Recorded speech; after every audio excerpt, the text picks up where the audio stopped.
Hello Red Knight Nation, Mr. Hansack here with the Schoology help video on calendars. Let's talk about this upcoming bar on the right hand side. I know in a few of my videos I've been accessing materials using the upcoming bar, and you should know that this bar is a bit of a double-edged sword. Super useful for accessing materials quickly, but it can put you behind on instruction if you're not careful. Here's how it works. The upcoming bar, as you notice, is telling Joe, my fake student here, he's actually my former student, but I just added him into this class to use as a demonstration. The upcoming bar is telling Joe what's coming up most recently. So for one, the next assignment coming up well, it's going to get assigned at 8 a.m. on the 25th, but it's due by midnight that night, is his day one due first. If he clicks that activity, it's going to take him straight there without actually going through any other channels in Schoology. Same thing with any of these other assignments, right? So it's useful for telling Joe what's coming up in order. He knows day one comes first, day two comes second.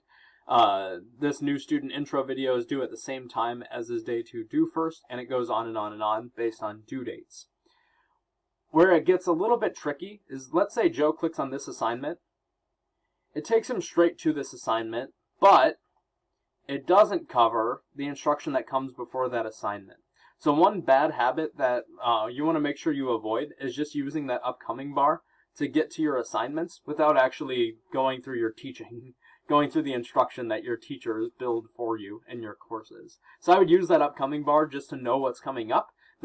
For actually accessing these materials, I would go through your day folders to find them in order. Another thing you can do with this upcoming bar is click that calendar icon, and it's going to show you the calendar just for this course on a month-by-month basis. So if you like this view better, you can see it that way.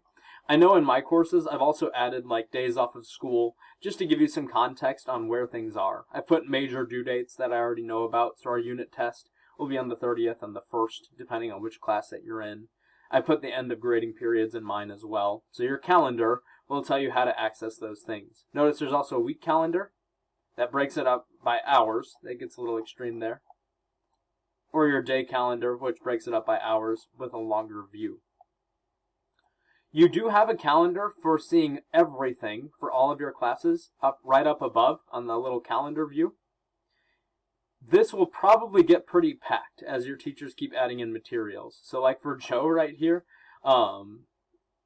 week one, all about you, attendance, day one due first, intro video, introductory video.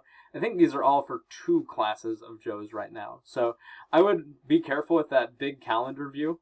Looks like you can switch it between your different classes up top, which is pretty cool. But if you want to see all your calendars at once just to see how big your workload gets on individual days, you can do that too.